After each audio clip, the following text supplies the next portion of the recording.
the law of attraction. When you combine them, mostly the people I teach, they hear it. They were good, but then it drains the energy of mine.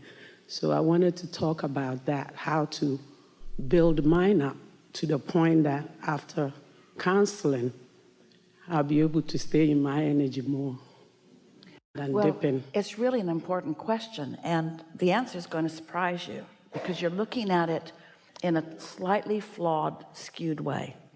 I want to start with this powerful statement that you will always remember, that when we ask you to quiet your mind as in meditation, we would rather see you in a state of appreciation than a state of meditation, because in either case there's no resistance.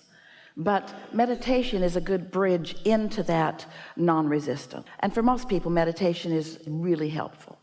So once you quiet your mind and you allow your vibration to rise because of your now calibration to that higher energy, not only can you receive thoughts and impulses, and we're not talking about changing the world thoughts, we're not talking about writing a book thoughts, although those come. We're talking about just an impulse to go do something that's fun.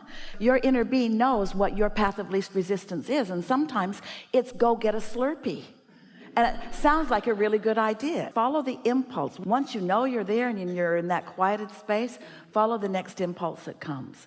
But not only is that a state of being where you can allow what your inner being knows to occur to you in your mind, not only are you then the translator of the thoughts that your inner being is thinking about you in this moment, it is also a state of complete refreshment and replenishment. So when you are consistently there, nothing can take your energy. Nothing zaps your energy. So if your energy is getting zapped, then you must not be there before you are engaging. You must be letting their problems and their struggles, you must be calibrating to a lower vibration to begin with. That's the thing that's a little tricky about being a teacher or a healer, you're both, is that when you focus upon the question or the problem or the illness, you're not in sync with who you really are, and then you are easily depleted. So that's where segment intending comes in. You want to be in that tuned in state before you engage. Be so steadily there before you engage. You are empathetic with people and you let them get to you, and you're such a good listener that they want to convince you of their plight. You heard us today seeming to be rude. We weren't. Cutting several people off. We don't want to hear that. We don't want to hear that. Because there's no point in digging a great big deep hole and then helping someone out of it. Don't dig the hole to begin with. Let's just start where we are. And so there's a little bit of that they know you as a sympathizer and they know you as a soother. And anybody who's a mother, you know how you want to soothe people, and we want you to too. Soothing is important, but don't get carried away with it, because if you're so good at soothing, they become dependent on your soothing. And when they're dependent upon your soothing, and there are 2 or 3 or 4 or 5 or 100 of them, and you can't catch your alignment fast enough for what they're asking from you, you got to take care of yourself. Which means it's got to be way fun to talk to them. It's got to be way fun. And it is fun. It's fun to watch them catch on. It's fun to watch them begin to understand. It's fun to watch them begin to implement. And it's way fun to begin to watch the manifestations in their life improving because of the energy work that they're doing.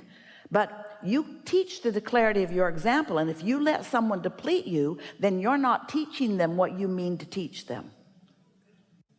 I've been practicing your, it's going to be fun. This is going to be good for you.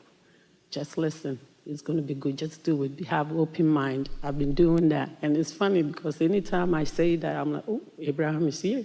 You're really good at what you do. But here's the thing. You know, most people, when they have a problem, the last thing that we want to help somebody with is their problem. And this is why.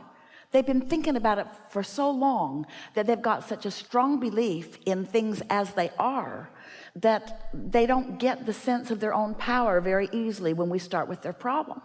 But if you can start with something that's a lesser problem or not even a problem, and they can get a whiff of that clarity, now they're off and running. People come to those like you and those like us too. They come with their problems because lots of times they've tried everything else, and so they want to lay their problem here and have it be resolved. And we can, and you can too, usually find a workaround if you're playful about it and you feel with them, because one thing is certain: when they've got a problem, they have a huge solution in their vortex, and we are all over that solution, and we know the way to get them there, and sometimes it's not the way that they want it to be. People want to defend where they are because they feel like if they were where they wanted to be, that's where they should be. And so they feel defensive about where they are when they aren't where they want to be. You want them to understand that where they are is just fine, that there's nothing for them to defend, that they're just having a step one moment, they're just having a clarifying moment, that there's nothing wrong with where they are. They don't have to defend it or explain it. In fact, let's even not talk about it. Instead, let's talk about where you'd rather be and why. Yeah. Good. I'm on the right track. Yes, you are. If people would just go to church and sing, everything would be a lot better. Thank you so much.